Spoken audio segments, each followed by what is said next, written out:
ஒருமுகமான மனம்ங்கிறது ஆபத்தானது. உங்களால் உங்கள் எண்ணத்துக்கு சக்தியூட்ட முடிஞ்சா திடீர்னு அது ரொம்ப சக்தி வாய்ந்ததாக இருக்கும். அவங்க உங்களை பார்த்தாலே நோய் வர வச்சிட முடியும். நம்மக்கிட்ட எளிய வழிமுறைகள் இருக்குது. அது அபாரமான ஒரு சாத்தியம்.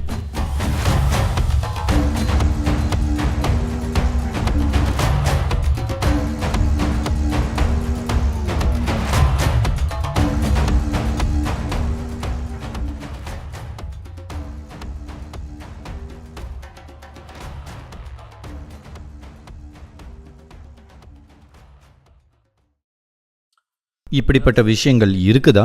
ஆமா, மக்களால் பாதிப்பை ஏற்படுத்த முடியும்.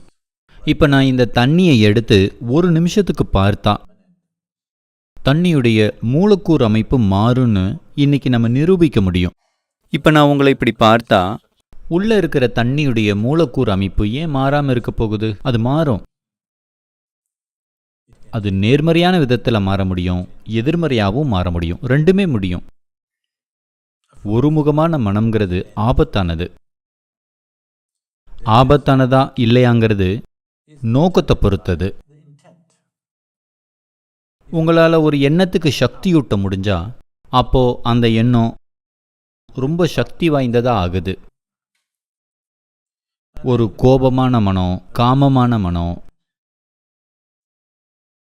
ரொம்ப அன்பான மனம், இது எல்லாமே ரொம்ப சக்தி வாய்ந்த மனங்கள். அதுக்கு கோபமோ அன்போ காரணம் இல்லை, அது ஒருமுகமாகி இருக்கிறது தான் காரணம்.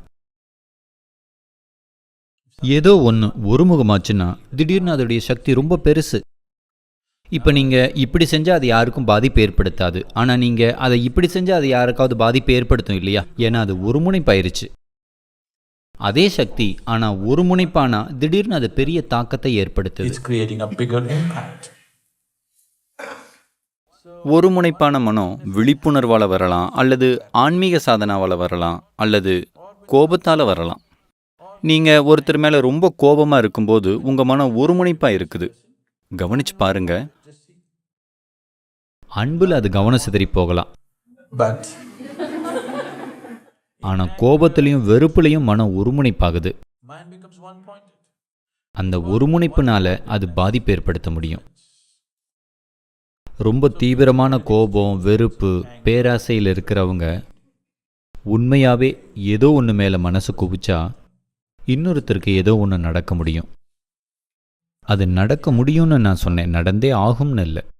இது நீங்கள் அதுக்கு எந்த அளவு திறந்திருக்கிறீங்க அப்படிங்கிறதையும் சார்ந்திருக்குது.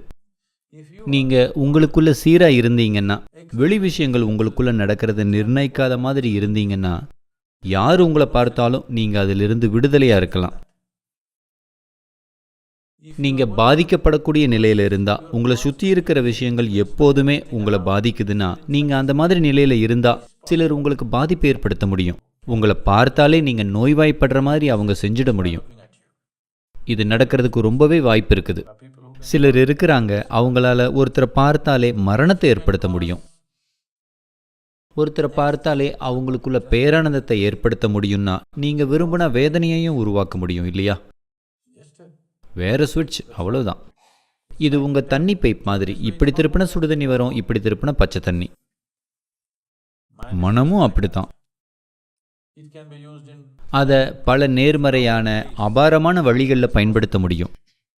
அது ஒரு அளப்பரிய சாத்தியம். ஆனால் மக்கள் அதை பல்வேறு வழிகளில் பயன்படுத்துறது தேர்வு செய்கிறாங்க. நம்ம என்ன செஞ்சாலும் அது உயிரை மேம்படுத்தினா, உயிரை காத்தா, வாழ்க்கையை அழகாக்குனா, அதே விஷயங்களை கொண்டு உயிரை அழிக்கவும் வாழ்க்கையை கொடூரமாக்கவும் முடியும் இல்லையா?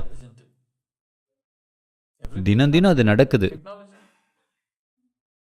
தொழில்நுட்பத்தை நீங்க எப்படி வேணும்னாலும் பயன்படுத்தலாம். இதுவும் அதே தான்.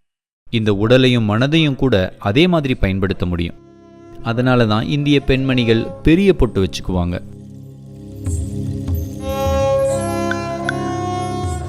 அது ஒரு குறிப்பிட்ட பொருளால் தயாரிக்கப்பட்டிருக்கும். மஞ்சளும் சுண்ணாம்பும் வச்சு செய்வாங்க. அதனால திருஷ்டி பாதிக்காது.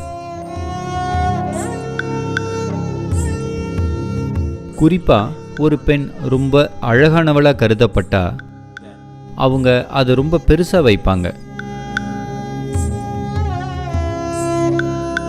ஏன்னா யாரோ ஒருத்தருக்கு உடலளவில் ஒரு இருப்பு இருந்தால் இயல்பாகவே மக்களுடைய கண்கள் அவங்க மேலே விழும்.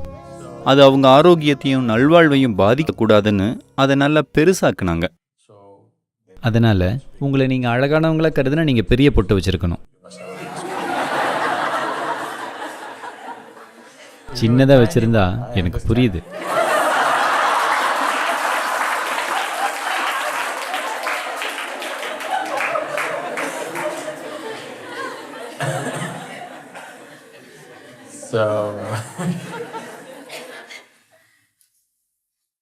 அதனால் இதுக்குள்ளேயெல்லாம் போக வேண்டாம்.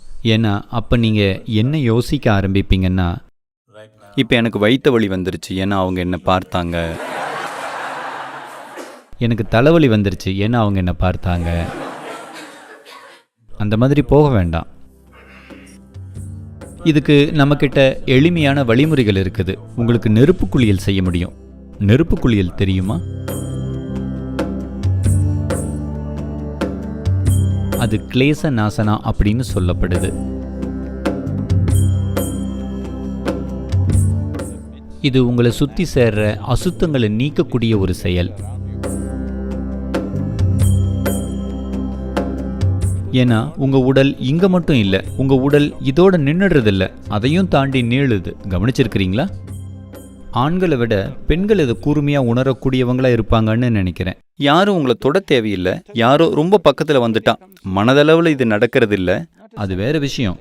மன ரீதியான உணர்வு ரீதியான அம்சங்கள் இருக்குது. அது இல்லாமலே யாரோ ரொம்ப பக்கத்தில் வந்துட்டா இங்கேயே உங்களுக்கு கொஞ்சம் இடைவெளி வேணும் அப்படிங்கிற உணர்வு வரும்.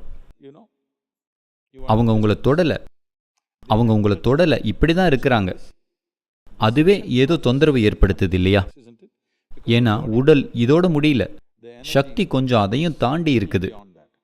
எந்த அளவு அதை தாண்டி இருக்குதுங்கிறது உங்க உயிர் சக்தி எவ்வளவு உயிரோட்டமா இருக்குதுங்கிறத சார்ந்திருக்குது. உங்க உயிர் சக்தி உண்மையாவே உயிரோட்டமா இருந்தா இந்த ஹால் முழுவதையும் அதை நிரப்ப முடியும். இல்லைன்னா கொஞ்ச தூரமாவது போகும். பெரும்பாலான மனிதர்களுக்கு அது உடலுக்கு வெளியே 3-9 அங்குலம் வரை இருக்க முடியும். அதனால உடல் மேல ஏதாவது சேர்ந்தா நீங்க கழுவுறீங்க. அதே மாதிரி உங்க சக்தி அமைப்பு மேல வேற விதமான விஷயங்களை சேர்க்கிறீங்க. இதை நீங்க தண்ணியை கொண்டு கழுவ முடியும். அதுல சில அசுத்தங்கள் போகும்.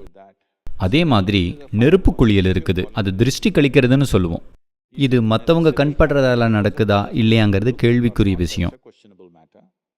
ஆனா உங்களை சுற்றி இருக்கிற உயிர்கள் உங்க சக்தி அமைப்பு மேல ஏற்படுத்துற தாக்கம் நிச்சயம் நடக்குது.